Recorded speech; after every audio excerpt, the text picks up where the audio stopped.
Good evening, folks, and welcome to Citizens of the World. As you know, we are, all of us, the residents of a swiftly shrinking globe, where what was once local is fast becoming global, and our decisions and opinions resonate well beyond our own borders. I thank you for joining me each week, Al Zucaro, from the epicenter of the Western Hemisphere, Boca Raton, Florida, in sunny South Palm Beach County, for a pointed look at politics, immigration, culture, and what it means to be a citizen of the world. Well, folks, we have another interesting show coming up this evening. We will continue and finish our interview with Kelly Smallridge, the president and CEO of the Palm Beach County Business Development Board, and we will switch the topic a little bit today to focus on justifying my statement that Boca Raton and South Florida is the epicenter of the Western Hemisphere. But before we get to that, I want to do a little bit in the way of follow-up. Last week and over the last few months, we've talked about the various types of visas that are available, and we talked about, a ways back, we talked about the efforts of the Palm Beach County Commissioner Bert Aronson with regards to H-2B visas and the temporary nature of those visas and eliminating some of the visas that are taking away jobs from employable U.S. workers. Well, there are always unintended consequences, so I'm going to read from the local paper's coverage of this in the last couple of weeks, and in it, it talks about, the title is, Guest Workers in Palm Beach County Visa, the type of visa, twist may hinder efforts to curb foreign hiring.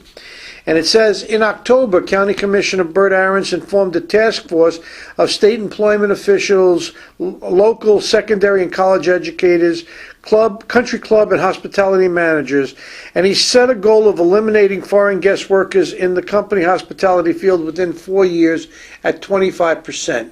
And if you remember correctly, there were approximately 1,500 people that fit under that category, and he got some concessions from the various organizations that they would in fact do that. Not all organizations joined in that concession. But an interesting thing has now happened since October, which is approximately 5 going on 6 months ago.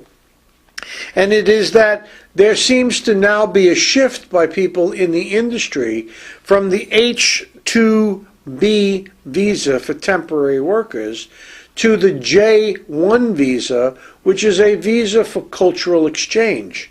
Under this visa for cultural exchange, people can be invited here and they can be employed for up to an 18-month period of time, and in some cases even longer. And it doesn't even have some of the protections that the H-2B visa afforded people. And I'll just read some of the State Department says that the J-1 visa offers firms a convenient escape hatch from regulations designed to prevent employers from undermining the domestic workplace standards through importing low-paid labor. The report goes on to say the lack of State Department oversight allows what is essentially work programs to masquerade as cultural programs, and according to the State Department statistics, almost 1,800 J-1 interns and trainees are employed in the state of Florida as we speak. So this may go under the heading of no good deed goes unpunished, and the shift from H-2B to J-1 is another immigration issue that needs to be looked at, particularly with the workplace. There are arguments pro and con on both sides, but comprehensive immigration reform needs to get done, and perhaps it will get done after the presidential elections, but I doubt it will get done before the presidential elections. So onward and upward. On a better note, however, we've been covering EB-5 visas, and as you know, in the last show, Richard Lehman did a whole segment on the tax implications of EB-5, and the previous week we had Anthony Corda, who gave us an overview on the latest happenings in EB-5 law, and I want to point you to my website, which is www.palmbeachregionalcenter.com, where you can get an analysis of EB-5, etc., etc.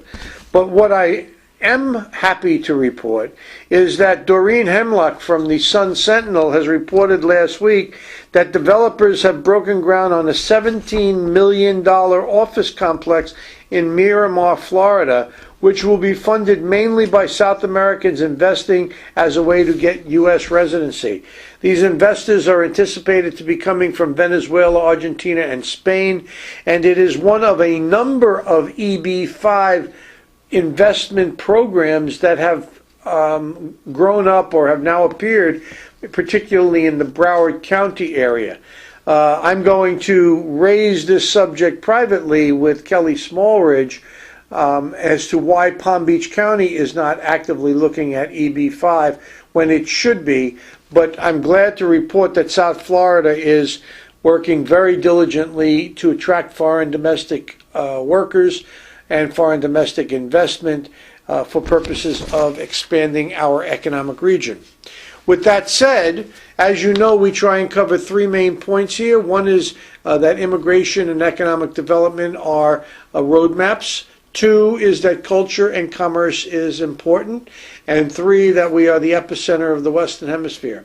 To some degree, all three of those programs are now going to be presented in the continuing part two of a two-part series for Kelly Smallridge at the Palm Beach County Business Development Board. We'll be right back, folks, and we thank you for joining us.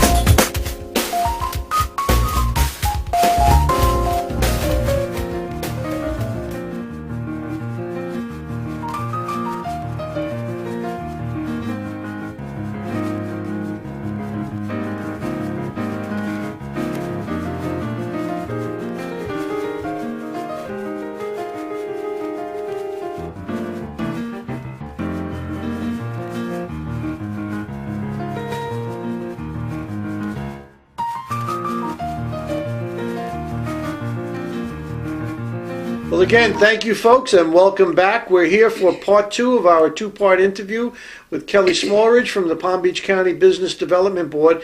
And today we're going to broaden the topic just a bit, and we're going to take it to the international level. Kelly, over the last 5 or 6 years, the Business Development Board has made remarkable advancements and strides to attract international business. You are now publishing your materials in multiple languages. I believe your website is going up in multiple languages, and I know that you've been traveling internationally over the past year. Could you explain how you see that market and how you see us competing in that market, both hemispherically and then globally? Yes, Al, and Palm Beach County is becoming a very attractive international location for several reasons. We receive a lot of coverage due to our affiliation with Miami-Dade, Broward, and then Palm Beach County, with us all having 3 ports and 3 international airports. As mentioned earlier, Al, we did partner with our regional economic development boards to translate our website and our collateral material in Spanish, French, German, Portuguese, and we will continue along those lines. More and more companies are coming to us saying that this is that hemispheric gateway to the Latin and Caribbean markets, and so we've backed that up by actually going with Governor Scott on international trade missions to meet with those companies that have been expressed an interest, and they've been very advantageous to the Business Development Board, and we've actually come back with some wins. Companies like the idea that they can come into this market and access a workforce that speaks many, many different languages. And it's an affordable workforce, and it's a skilled workforce, with universities that are willing to back it up and continue the education and training of their employees to make sure they're globally competitive. Now, I know that you sit on the board of directors of the Workforce Alliance, and I've been reading a lot about Workforce Alliance and its movements for the H-1Bs and H-2As and J-1 visas, etc. That's been all over the news, and I'm going to be reporting on that, different elements of the... So visa accessibility is a big key for companies relocating here. I know that CVB is working. I know that Palm Beach County is marketing and lobbying to get more accessibility to foreign visas. How does the corporate world react to the visa circumstance and its changing parameters? The corporate world, in our estimation, is very comfortable with the visa program and the way it works. I will give you some examples. We recently relocated a company out of Brazil, America's Natural Caffeine, that had some visa issues, and within short order, the Business Development Board, with our connections in the local community, we were able to resolve those issues very rapidly. I think initially in their mind there's concern, but when they see the resources and the team that's been put together of entities like our organization ready to help them, we're able to move that along very smoothly. So I would say that that's actually a plus for Palm Beach County and has not so far been a problem like it was in previous years. I want to come back to that company because they located on the Port of Palm Beach, and we're going to talk a little bit about ports towards the end of our interview. The Max Planck Institute is a fine example of an expansion that came from a foreign country. When Governor Bush went there in 2003, I believe, and with the Scripps Research Development, he actually landed in Munich, Germany, and spent most of his time at the Max Planck Institute. Now Max Planck is a major player here in our county. That's a big development. Pick it up from there. It is. It's a multi-billion-dollar research and development institute, far larger than even Scripps because they have an international presence. I think the real big win for Palm Beach County is here you have this giant R&D institute with no U.S. location whatsoever and could have located anywhere within the U.S. And yet where did they choose? They chose Palm Beach County. And I think that makes the strongest statement of all. Number one, they knew they would have the collaborations here with the universities. They knew they would receive the support of local government and state government, and they knew that they could find a workforce. But to venture into a country as large as the United States and put your flag down in Palm Beach County really opened up international doors way beyond our expectations. Yes, we were able to grow the cluster, and it was a big win for the cluster, but we looked at it more from growing the international base in Palm Beach County. And when they did that, we received a tremendous amount of positive publicity that this German company was setting up shop here in Palm Beach County. Outstanding. Shifting back a little bit, you went to Brazil this year with Governor Scott. Well, before I get there, you went to Canada last year. Yes. And you brought back what is now the Palm Beach Strategic Forum, which takes Yes. place in a couple of weeks, and I've been announcing that on this show. That is a global think tank organization that has chosen Palm Beach County as its destination to put on these shows. Two excellent points. The Palm Beach Strategic Forum, as you mentioned, takes place on April 16th through 17th at the Palm Beach County Convention Center. The unique part of this is Palm Beach County was chosen as the backdrop for what you said, international finance, diplomats, consul offices. Again, they could have chosen anywhere in the United States, Al, and yet they chose Palm Beach County. What a big win for us, and they will come back again. A matter of fact, Governor Scott will be launching his international trade missions at this event and will serve as the keynote speaker on the 16th. The trip to Toronto, where we actually went and saw this event, is thousands and thousands of people, and we hope to get there. We landed the Garda Corporation when we traveled to Toronto, the U.S. headquarters of Garda, and then, as I mentioned, Brazil, we landed America's Natural Caffeine. So traveling internationally, the most recent two trips that we have been on with the governor have both brought back big wins for Palm Beach County. Okay, now let's talk about the American Caffeine just for a moment. They are a company that has chosen to locate on the Port of Palm Beach. Yes. The Port of Palm Beach is very actively engaged in creating, or was actively engaged in creating, an opportunity for an inland port or a logistical center out in the South Bay, Belglade area. And Florida Crystals and the Von Hool family have been successful recently in getting some land use and zoning changes so that we now have an industrial place out in the Glades that can accept all of this international cargo as the Panama Canal expansion. Where are you going with that? That's got to be a number one attractive for us because we can tie it all together from an intra and interstate trade point of view. Absolutely. And in looking out on the horizon, say 3 to 5 years from now, if I had to project what I would state would be one of the larger projects we have to look forward to, I would say it's its intermodal strategic facility. So the idea is to take roughly 900 acres. The port has signed a collaboration agreement with the Von Hools and Florida Crystals to partner to create this facility, which would serve as the hub for inter and intrastate commerce.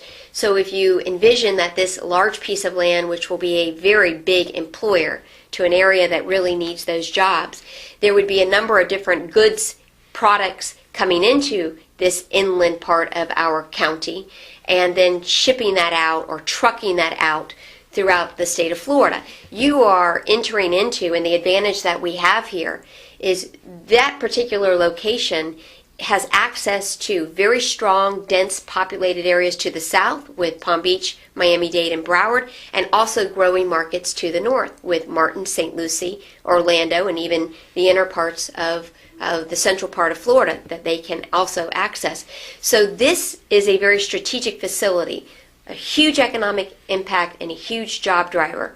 We already landed one. Unfortunately, it didn't go to that site. That site was not up and running. But a classic example of how we know we can be successful is that Aldi Corporation signed and purchased a 78-acre parcel at State Road 7 and Okeechobee Boulevard, and will build a 500,000 square foot distribution center, very much to what we would envision would take place at this intermodal strategic facility. This is a very enticing area given the population, the people we serve, and the density. So we know that this facility will be successful due to the sheer scope of the market that they could serve in this Florida area. Some people, just as a follow-up, I understand that there's also a memorandum of understanding written with the Port of Miami to use the inland, and that there's one working with Port Everglades. So we'll have all three ports that will effectively be utilizing that inland distribution center when it comes online. Correct, and that's a very critical point in the collaboration agreement. It certainly is to our advantage to have everybody in the region working together and using this as that intermodal strategic facility so that companies aren't torn between multiple other locations in South Florida. This will serve as the one location. So hopefully everything will funnel to this particular site and there won't be any other options. So by way of trying to wrap this up, the Miami-Dade, Palm Beach, and Broward counties make up an MSA, a metropolitan statistical area, of about 6.5 million people. But Miami-Dade and Broward County are pretty much built out in terms of their ability to expand. We, Palm Beach County, the largest landmass county east of the Mississippi, still have expansion room and a desire and an appetite for changing zoning patterns to create industrial opportunities out in the Glades area. That's got to be very encouraging, and we've got a big, bright future in front of us. We really do. We have at least 42 sites available right now, shovel-ready, put the shovel in the ground tomorrow, that can build 5 million square feet of space. We're beyond that right now. We're thinking, okay, these sites will suit our needs for the next 2 years. So now we're going to various governments within the county to ask for those additional sites that we know will go commercial but may not be shovel-ready yet. So you're right, and that's why we are one of the largest job producers. We have the land. And so deals that can't go further south are trickling up here to Palm Beach County, and that's how we've been landing these larger clients. We have it. Excellent. Well, thank you very much. It was a very enlightening interview, even for me, who thinks he knows a little bit about what goes on in this county. Folks, there is nothing but an upside to Palm Beach County. Remember, our basic premise is that immigration and economic development go hand in hand, and secondly, Boca Raton is the epicenter of the Western Hemisphere, and we can do from here what most people can't do anywhere else in this county. Kelly, thank you very much for coming in. And the show will air, and we'll send you the video of it. Great, thank you very much. Thank you. We'll be right back, folks. Well, welcome back, folks, and we are now in the Fireworks and Politics commentary section. In the recent past, I want to refer you to a website that I get a lot of stuff from. It's the ilw.com. It's www.ilw.com, and it is a very good website. Recently, there was an article written by a Matthew Clogan, and it's Immigration and Healthcare, and it asks the basic question, what does President Obama's position on healthcare reform have to do with immigration? And it makes a very interesting analysis that the Hispanic caucus back in 2008 was brought to the healthcare debate not kicking and screaming, but they didn't buy completely into it. But they did ultimately get a pledge for support from the president's signature in return for a promise from President Obama that he would meaningfully address immigration reform. And you know what? The president hasn't done it. The Spanish caucus isn't happy. So be prepared for some fireworks in politics with regards to immigration in this upcoming election as November approaches. A second item that's caused a lot of controversy in the last couple of months is all of these state laws that have come on board and are taking the attention or bringing to the attention of the American public the immigration, the U.S. government's failure to control the borders and the states imposing themselves inside these debates. But what's beginning to happen is that the reality of immigration reform and the need for inexpensive labor is popping up all over the place, leading to labor shortages are now leading businesses to support that governments take a less stringent stand against undocumented workers, because we have things going on all over the country that are troubling. We have crops that are going bad on the vine because the workers aren't there. So I don't know if we are in a good point or a bad point, but I can tell you that immigration should be a very big item in this presidential campaign. It certainly was a big item in the 2008 win by the president, and he clearly has not kept his end of the bargain. So that's another item that's very interesting. And then finally, I wanted to bring to your attention that it's almost an April Fool's joke. Every year on April 1st, the window of opportunity for businesses or for immigration attorneys representing businesses opens, and they get to file applications for people under the H-1B visa category, which is the professional visa category, which requires that a company demonstrate a need to hire a foreign national because they can't fill the job with a local person. It's sometimes a big game of chess, but it starts with the April Fool's joke that on April 1, the window opens. The maximum number of visas available under this category are 65,000 per year. And generally speaking, they get eaten up very, very quickly, and then the window closes. Okay? And when there is an excess beyond 65,000 visas for this particular category, it becomes a lottery, and they pick out the winners and the losers, and some people don't get the opportunity to get the H-1B visa or to be adjudicated for it. Two realities. We need more of these visas. There's no question about it. And the second reality is that the window opens on April 1st, but the job doesn't get filled until October. So there's a 6-month window of opportunity between demonstrating the need and demonstrating the lack of ability to find the U.S. worker before that foreign national walks into that job. System's got to change a little bit. Again, comprehensive immigration reform, hot topic, this election cycle, and regardless of who the winner is, needs to be resolved in the next Congress. So, with that said, onward to chaos and kudos.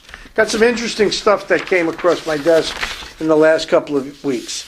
Remember a few weeks ago I reported that Miller Beer was bringing its plant back to South Florida? Well, another company, Dansko, is going to produce U.S.-made shoes. They announced last week, the Philadelphia Inquirer reported that made in China, most of the boxes say at the Dansko warehouse in Pennsylvania or made in Italy. None say made in the United States, but that's not to say Dansko, the 22-year-old shoe company that made staple clogs popular across the country, hasn't tried. And they are going to continue to try. Currently, 80% of Dansko's clogs and other design shoes are assembled in China and 20% in Italy. If all goes well, Dansko hopes to manufacture new clogs from recyclable materials in Arkansas in 2013. That is a terrific issue, and I suspect that Arkansas is a right-to-work state. Second, Second, KO. The Convention and Visitors Bureau is delayed now. They've gotten the county commission here in Palm Beach County to agree that they should be able to move into the building at the Palm Beach County International Airport, but they're delayed because the county says it doesn't have the money, approximately $11 million, which is needed to renovate the building in order to take advantage of that building. Well, you know what? Maybe EB $5 are the way to go. So perhaps I'll bring that to the attention of the head of the agency. Kudu. All of this pressure on workers, all of this issue with regards to Chinese workers being paid so little and working so hard, apparently that's about to start to change. Apple Computers has announced that Chinese workers will be getting higher pay and shorter hours for producing the products that Apple is making.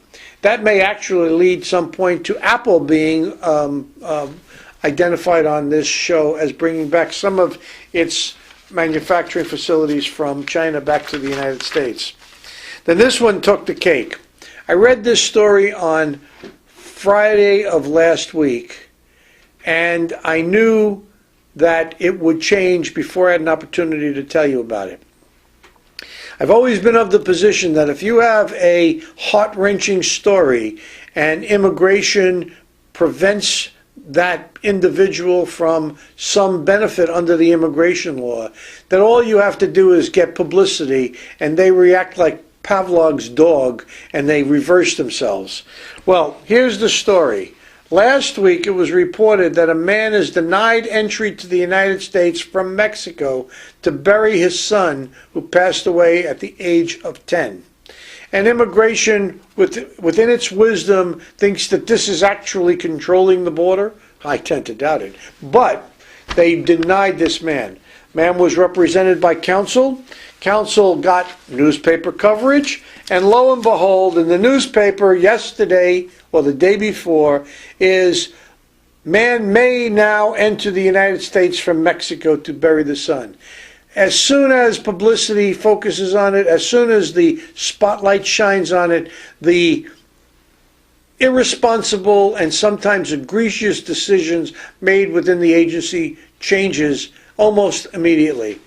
Good work to the lawyer who got this done, Elizabeth Sorin, and for them, the immigration officials, for issuing the humanitarian parole so this man could attend the funeral of his son. And then finally, I want to give a double kudu. I have been fighting for 6-8 weeks now to get a Comcast repair person to my home to fix a Comcast problem in my home. It has been incredibly difficult. And calling the 1-800 number gets you a whole bunch of crap. But this week, this past Sunday, there was a little article written in one, it was reported by a Gregory Karp from the Chicago Tribune that talked about tempering your anger at firms on the phone, and it reported ways to get around the automated systems.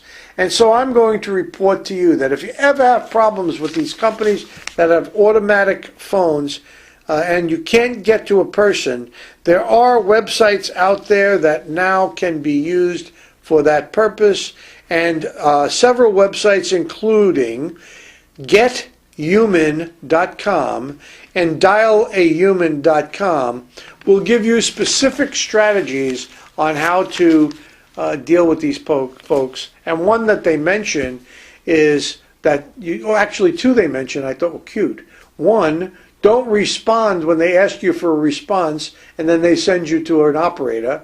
Or two, ask for the sales department or push the button for the sales department, because they'll always answer the phone to make a new sale, and then ask them to transfer you to whatever department you really want to be in. At any rate, kudos to the reporter who reported that. KOs to Comcast for being an incredibly difficult company. They run a monopoly. They don't have to worry about customer service. And so if you think I'm a little bit PO'd, you're right, I am. At any rate, with that said, We are, all of us, the residents of a swiftly shrinking globe, where what was once local is fast becoming global, and our decisions and opinions resonate well beyond our own borders. I thank you for joining me each week, your host Al Zucaro, from the epicenter of the Western Hemisphere, Boca Raton, Florida, in sunny South Palm Beach County, for a pointed look at culture, politics, immigration, and what it means to be a citizen of the world. Good night now.